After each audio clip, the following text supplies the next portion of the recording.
Hey Joshua.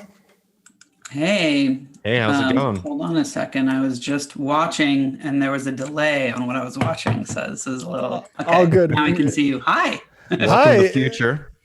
Yeah, it's Good to nice a see few you. minutes in the future. It's Uh, good to see it's you. good to see you again, How's it Joshua.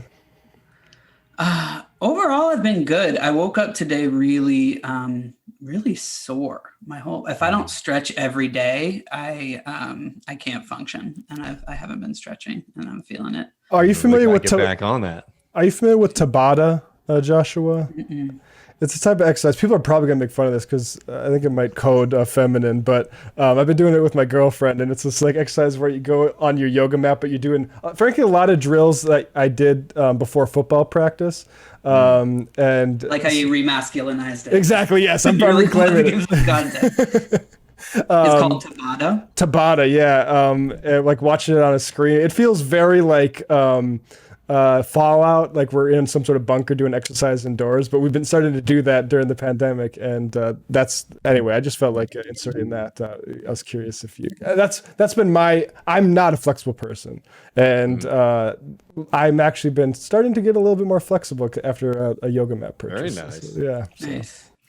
I'm sure the Yeah, I'm trying chat's to get loving back hearing into that. my routine. I dropped the ball and I'm feeling the consequences of it. I have all these like autoimmune disorders and stuff. And so my doctor's like, yeah, dude, your body is basically like 20 years older than your actual age. Yeah. And so you're just dealing with like what most people just is like normal part of aging a lot earlier.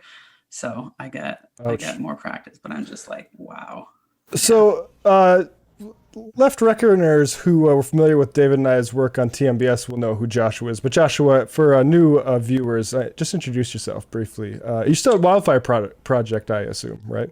I am, yeah. It's exciting to be like, oh yeah, there's like new Left Reckoning people who've probably joined the audience, and it's been. I just want to say, first time on the show, how exciting it's been to see you guys take off, and I just am really celebrating your rolling success. So congrats. Thank you very much. Yeah, my background. So I've spent most of my life as an organizer. Since the 90s, I've been an activist. My background was mostly in building what became the climate justice movement, but doing a lot of multi-sectoral organizing between mostly like labor, indigenous solidarity, climate change.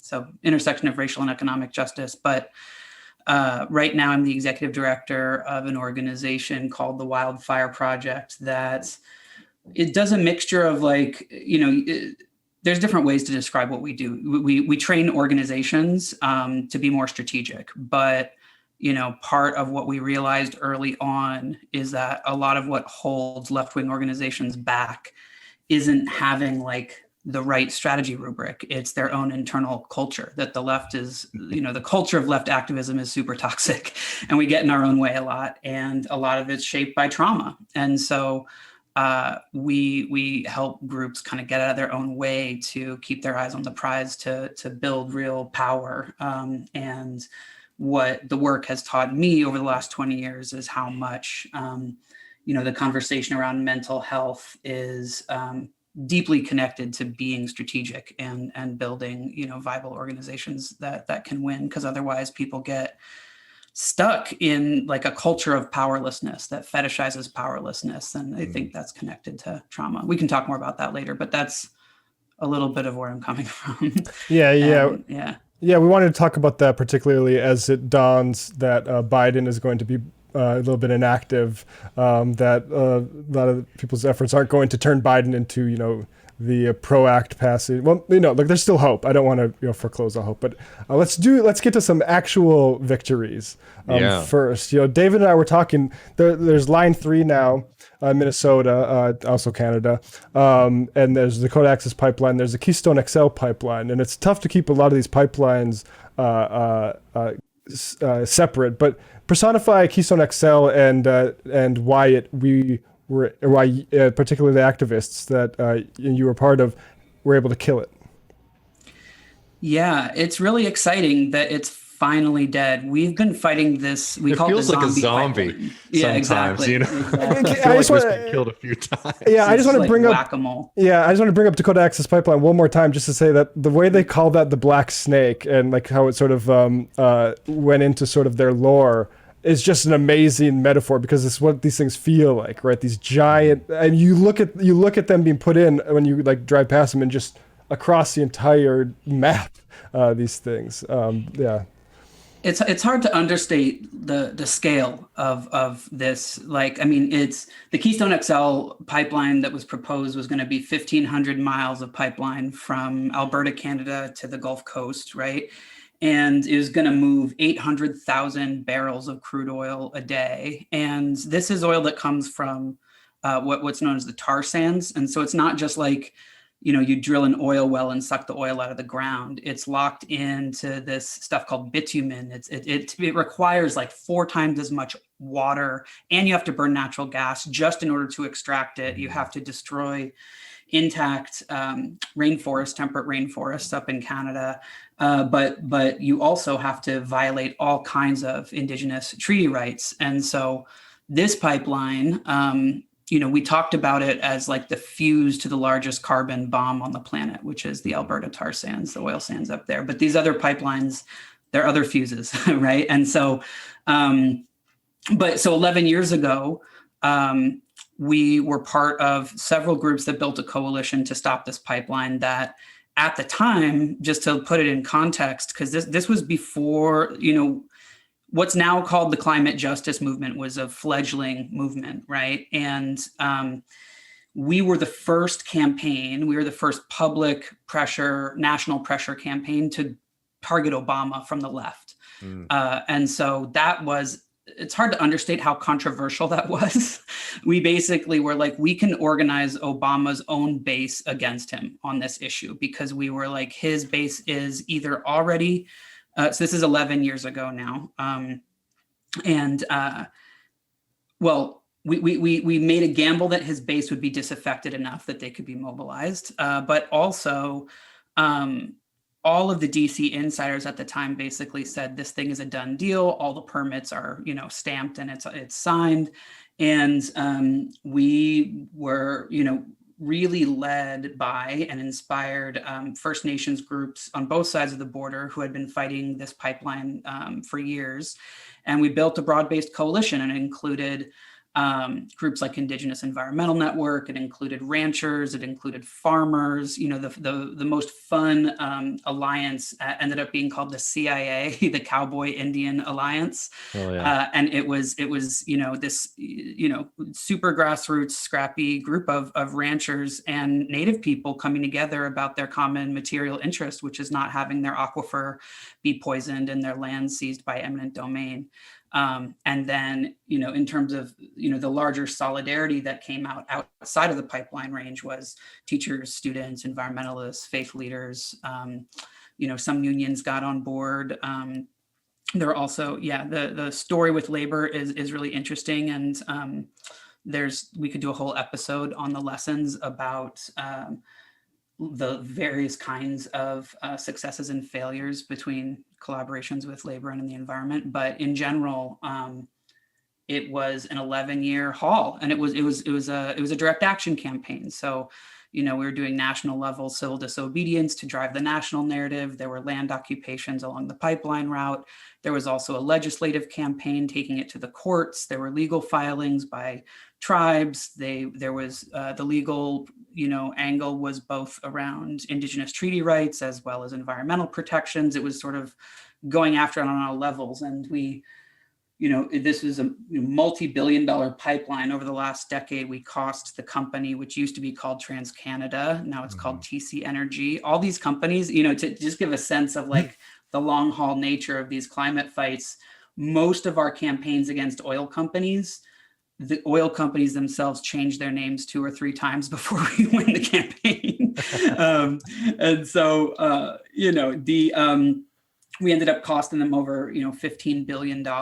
And, this is all grassroots organizing on a shoestring budget. We got some of the like environmental national nonprofit groups involved, and we're grateful for their help, but this was really a grassroots-led coalition effort, and it also was an attempt, aside from working on the actual pipeline, which was part of, and at that time we were just championing the discourse around just transition, which was a word that folks had never heard before, and we're really trying to bring that up into the narrative around how we need to center worker rights and labor organizing in this, green economy transition. And so I just lost my train of thought with, the last thing I just wanted to point out about it was it was very much also trying to shake a lot of the mainstream environmental movement out of its advocacy-based complacency.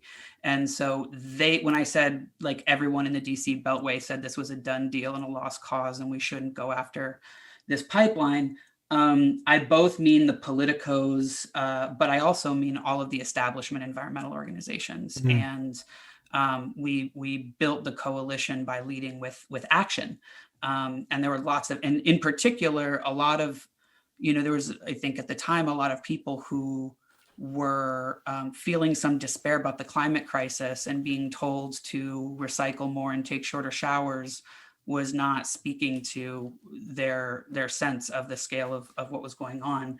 But the request to come risk arrest and civil disobedience matched what they were feeling inside. And that sort of turned on its head some of the kind of Saul Alinsky organizing models that I think groups were trapped in, this sort of like linear thinking about organizing. And that's just one of many ways that this campaign laid the foundation. This was also getting going just as Occupy was starting to get going. And so it also was planted a lot of seeds for the escalations that happened in Occupy, and then also planted a lot of the relational seeds for the Dakota Access Pipeline fight and stuff like that. Can you just define the Alinsky thing, just for people who have heard that and have heard the right wing make hay out of that name for so long? Yeah, so, Saul Alinsky in many ways is one of the kind of grandfathers of community organizing and contributed a lot to the left. There's also lots of critiques of the ways that he would approach organizing. But what I was referencing in that moment is this idea that in the Alinsky style, there's this notion of a ladder of engagement. So that means if you're building an organization, that first you get someone to maybe sign a petition. And then once they sign the petition, they're on your email list. And then they get your newsletter, and maybe they'll get a bunch of newsletters, and then finally they'll come to one of your meetings. And then they'll sit in your meeting for a while, and then maybe they'll step up to fill a role at an event. And then after that, maybe they'll facilitate a meeting. And then maybe, you give people more and more responsibility and ramp it up from there, and they become more and more committed until they're a leader, basically. So it's, climbing up the ladder, which makes sense in some contexts, but in this kind of context where people are fighting for their lives, it's, you can leapfrog the whole ladder, and you don't need to, and so that's a tactical critique, right? And so, I come out of a movement that sometimes fetishizes direct action and civil disobedience and confuses it with a strategy. And I also have a critique of that. But I do think it's worth celebrating the exponential ways you can escalate using direct action as a way to build momentum from a tactical level, as long as you don't get too lost in the romance of it. And yeah. I was just going to say the mechanism, I think, is what's so interesting here, and what you stressed, how much money you cost the company. Andreas Malm has a book out, How to Blow Up a Pipeline, and this is the way to do it, right? Like, it's actually like setting fire to a pipeline wherever the fuck wouldn't be great, because environmentally it'd be horrible, you go to jail or whatever. And also, if it's still profitable, they'll just put another one right next to it, right? Like, but if you can make it too costly for them to do that business, that's where the money is, I guess, to pardon the pun. But yeah, can you just talk about that a little bit? Yeah, I mean, a lot of these pipeline fights, which, to be clear, I don't think we've figured out the formula. I don't think the solution to climate change is individually defeating pipelines one by one. We're going to need a broader, major shift especially because there's such a shift in like oil strategy right now. Like we're going through a period right now where the way that we're producing fossil fuels is changing because the profitability of them is changing a lot, right? Yeah. like right here, like, yeah, I mean, I'm just saying, like, we've seen like what, because I don't know, like there's a period we were worried about like peak oil, right? And now it's like almost like the opposite problem. It's like there's so much oil that oil is too cheap. Even for like, I'm talking about like if I was an oil company, right? It's like too cheap to even drill, right? So like you have to always be prepared to, I don't know, there is, yeah, I'm sorry, I didn't mean to cut you off, but it's just like, you can't just have like, here's the one model, because the dynamics have shifted so much, even in this past 11 years, as to how they're producing and distributing oil. Yeah, exactly. Well, and they're scraping the bottom of the barrel. There's another pun, of like the technology that they have now is to do, this hugely invasive fracking, or, like strip mining, gigantic swaths of lands to do tar sands oil, or deep sea oil drilling in the coast.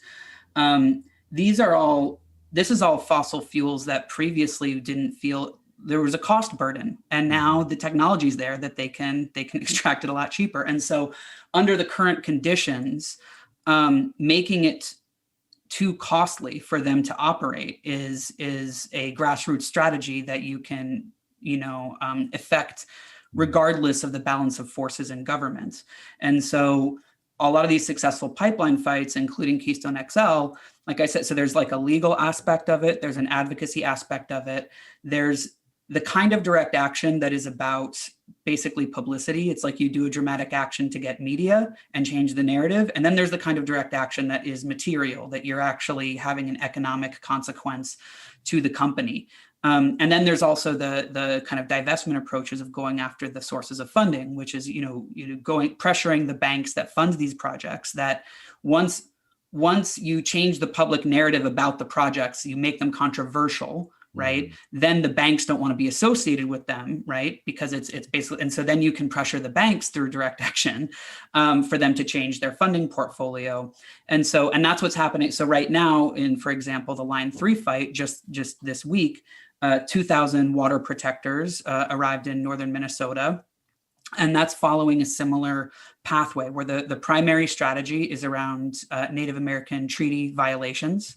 But the grassroots direct action route is, so first there was a shutdown of an active construction Enbridge pumping station that about 175 people got arrested. It was called a Treaty People Gathering, and that it was like pretty hardcore. That it's just happened a couple days ago. People poured concrete in the barricades. You can see video of it, a Unicorn Riot, if you want to look that up. But people were tied down to machines. They occupied offices. And it's the longest that project had been stopped so far. And even when you shut it down for, I think the barricade lasted 29 to 30 hours, that's a significant economic consequence to the company. And then at the same time, there was another action that established an occupation near where the pipeline would cross the Mississippi headwaters. And so that started a 4-day ceremony, which I think we're on day 3 of now, that's being held by local organizers. And so it remains to be seen what happens next. But ultimately, the organizers that I speak to think the win will be in the legal treaty rights fight, which is, again, another reason why, like, if you're building these multi-sectoral coalitions, helping people understand whether it's environmentalists or ranchers and farmers or labor, that the particular legal place that Indigenous rights holds in our country is a strategic orientation that they can ally with in order to win some of these fights. And that's one of the reasons why Native leadership has been so important to hold these coalitions together. But we'll see. It's also, worth saying it's just the beginning of the summer. Like, resistance is turning up in Minnesota, and there are, and not just in Minnesota, in oh my gosh, I'm blanking on the other state that's throwing down right now. Does Nevada have a lithium mine thing going on? I don't know about that one. I need to look into it, but I put that on a note for later. But I believe there's some lithium stuff going on in Nevada. But yeah, I think that, was there another pipeline? Yeah, it's in, I think, Montana, where there's people are throwing down in Montana. And, and it's also worth saying that like most of these victories are rural, that are happening, whether they're, north or south of the border. It's it really is, it breaks down the left-right or the perception of the left-right binaries, right? It's often, and it's often these relationships between landowners, whether they're ranchers or farmers, and various kinds of people who depend on the land. Yeah. I just think one thing that we've been trying to cover here, and I've just been trying to alert people, especially socialists, to consider themselves eco-socialists or or thinking about this stuff, is that there is a pretty radical opening in trying to build solidarity with unions, particularly in Texas right now, because they're getting hit with the brunt of the cuts and the slowdowns. And it's making it very clear to people, I think, that a just transition is not just like a good policy point. It's actually like a necessity if you don't want to like completely sacrifice your income and communities that have built up around that kind of production.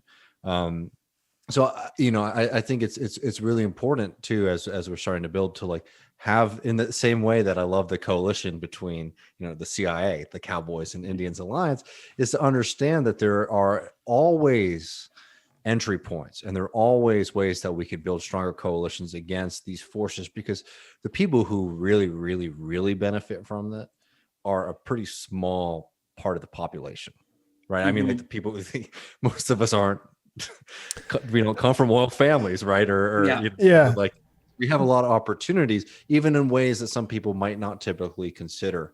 And I think that if we want to deal with this, we need to be very broad in our abilities to build coalitions. Yeah. I saw Nick Estes had a piece in The Guardian about how much like land Bill Gates has, and it's like you're going to have a problem with giving land back to Native Americans, and it's like it is the case with the Dakota Access Pipeline too, right? Like the company's taking oil out of North Dakota, like there's some wealth going to North Dakota for sure, and it's insulated it from the recession, and like. But ultimately, like, the people getting really fat off of that aren't North Dakotans or regular North Dakotans, right? It's like the Houston and Canadian companies. Totally. And I think the most useful critic of the environmental movement is Jane McAlevey. And one of the things, shifts that I've become most excited about was like whenever she advises younger environmentalists like Sunrise, to really get labor. And one of the mistakes that environmentalists make, and that we made on this campaign earlier on, was trying to emphasize, that everybody loses, not realizing that, like, so for example, the pipeline would tell people in the communities where the pipeline was going to be built, hey, we're going to bring you all of these jobs. And it was mostly lies, right? But the environmental response to it was, and I'm just going to make up numbers here because I don't remember off the top of my head, but the environmentalist response would be like, hey, the company says it's going to create 100,000 good paying long-term jobs, but it's actually only going to create 25,000 short-term jobs. Right. And it's like, that is a terrible line, because you're still saying the company's going to give you 25,000 jobs. Yep. And so if instead it wasn't from the vantage point of how do we as environmentalists get labor on board, if instead the question is how do we build long-term infrastructure that forwards these agendas in a way that is, for example, connected to, in this case, legislation that would be part of an infrastructure plan that would create more jobs. And so you have a better option, not saying, hey, we're gonna take away what little the oil company's offering you. Yeah, it's not that for good. For the sake of some abstraction that we'll call climate change, Yeah, absolutely. I mean, I remember that. I remember those fights a lot, and like that was like the best ammunition you had was like, it's not gonna do that much jobs. Exactly. Like that's a quagmire. Yeah, it's a losing argument for sure.